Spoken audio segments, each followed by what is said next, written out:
ప్రభునందు నాకు అత్యంత ప్రియమైనటువంటి వాళ్ళారా, మన ప్రభువును రక్షకునైనటువంటి యేసుక్రీస్తు వారి యొక్క శుభనామములో మీ అందరికీ నా హృదయపూర్వకమైన శుభములు వందనములు తెలియజేస్తున్నాను. ఉదయకాల సమయంలో దేవుని వాక్యాన్ని ధ్యానం చేసుకుందాము. ఈరోజు వాక్య ధ్యానము కొరకు మనం తీసుకున్నటువంటి లేఖన భాగము యోహాను సువార్త 11వ అధ్యాయం 40వ వచనం చదువుకుందాం.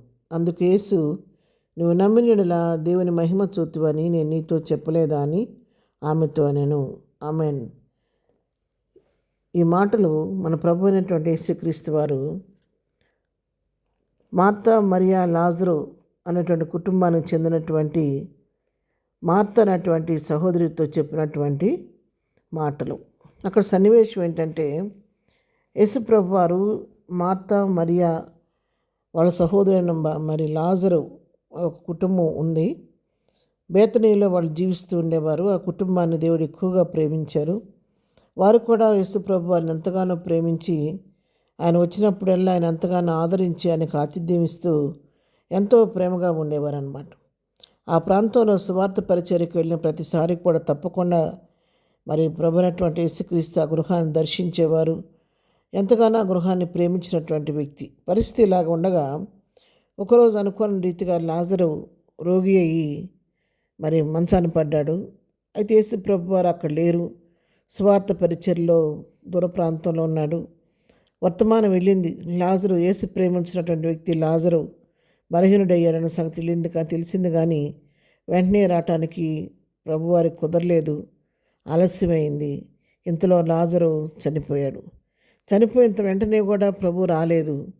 4వ దినాన ఆ గృహాన్ని దర్శించడానికి వచ్చినప్పుడు మరి వాళ్ళ అక్కలైనటువంటి మరియమ్మ, మార్తమ్మ ఇద్దరు కూడా ప్రభు దగ్గరికి వచ్చి ఎంతో బాధపడుతూ వారు దుఃఖపడుతున్నారు. తమ సహోదరుడు చనిపోయిన దాన్ని బట్టి, అయ్యో నువ్వు మాతో ఉన్నట్లయితే మా సహోదరుడు చనిపోయేవాడు కాదు అని ఎంతో బాధపడుతూ ఉంటే మరి వాళ్ళు ఎంతగానో ప్రభు దగ్గర తమ గోడు వెళ్ళబోసుకుంటూ ఉన్నారు.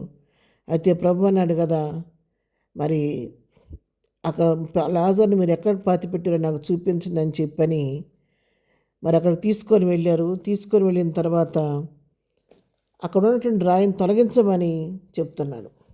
సమాధి మీద రాయి తొలగించమంటే మార్త అంటుంది, మార్త మొదట చెప్పినప్పుడు బాధపడే ప్రభు అన్నాడు కదా, అమ్మా బాధపడద్దు, అప్పుడు నేను మీతో లేకపోయినా నువ్వు నమ్మిక ఉంచితే ఇప్పుడు కూడా దేవుని మహిమను చూస్తావని చెప్పాడు. కానీ ఈమె రాయి తీయమన్నప్పుడు అంటుంది కదా, అమ్మో ప్రభు అవద్దు, ఇప్పుడు 4 రోజులు అవుతుంది కాబట్టి తీయొద్దంటే ప్రభు అప్పుడు అంటున్నాడు మార్తతో, నువ్వు నమ్మినలా దేవుని మహిమను చూతువని నీతో చెప్పలేదా, నువ్వెందుకు అలా తొందరపడుతున్నావు అని చెప్పి మరి చనిపోయిన వ్యక్తి ప్రేత వస్త్రాలతో చుట్టబడి సమాధిలో పెట్టబడిన వ్యక్తిని ప్రభు బిగ్గరగా పేరు పెట్టి లాజరు అని బయటికి పిలిచాడు. 43వ వచనం చదువుతున్నాను. ఆయన అలాగ చెప్పి లాజరు బయటికి రమ్మని బిగ్గరగా చెప్పగా చనిపోయిన వాడు కాళ్ళు చేతులు ప్రేత వస్త్రములతో కట్టబడిన వాడే వెలుపలికి వచ్చెను. అతని ముఖమునకు రుమాలు కట్టి ఉండను. అంతటి యేసు, మీరు అతని కట్లు విప్పిపోనీయుడని వారితో చెప్పాను. మాతతో ఈ మాటలు చెప్పి మరి లాజరు అని గట్టిగా పిలిచినప్పుడు చనిపోయిన వ్యక్తిలోనికి జీవం ప్రవేశించి దేవుని వాక్కులోని జీవం ఆయనలోకి వెళ్ళినందువలన మృతులైనటువంటి లాజరు తిరిగి బ్రతికి సజీవుడిగా ఆ కట్టబడిన ప్రేత వస్త్రాలతో కూడా బయటకు వచ్చాడు. వచ్చినప్పుడు మరి ప్రభు అంటున్నాడు, అతని కట్టిన కట్లను విప్పండి అని చెప్పినట్టుగా మనం చూస్తున్నాం. ఇక్కడ మార్త ప్రభువుతో సహవాసం చేసింది కానీ దేవుడు ఆ కార్యం చేస్తానని విశ్వసించలేకపోయింది. అందుకే ప్రభు అంటున్నాడు, నువ్వు నమ్మిన యెడల దేవుని మహిమను చూస్తావని చెప్తున్నాడు. అవును ప్రియులారా, మనలో నమ్మిక అనేది ఉంటే దేవుని కార్యాన్ని మనం చూడగలుగుతాము. అపనమ్మకం, అవిశ్వాసం మనలో ఉంటే దేవుని కార్యాన్ని మనం చూడలేము.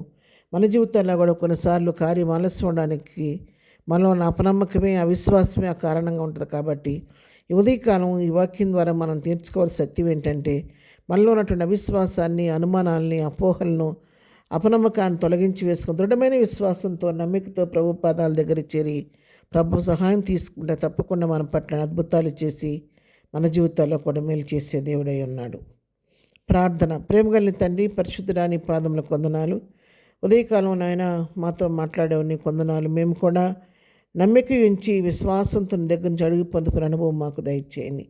ఏదైనా వాక్యాన్ని బిడ్డలందరినీ దీవించి ఆశీర్వదించండి. ఇదనం మేము చేయి పని పట్ల రాకపోకలో క్షేమంగా ఇచ్చేయండి. బలహీన వారిని స్వస్థపరచండి, దుఃఖంలో ఉన్న వారిని ఓదార్చండి. దినం బర్త్డే మ్యారేజ్ చేసుకున్నప్పుడు నన్ను దీవించండి, ఆశీర్వదించండి.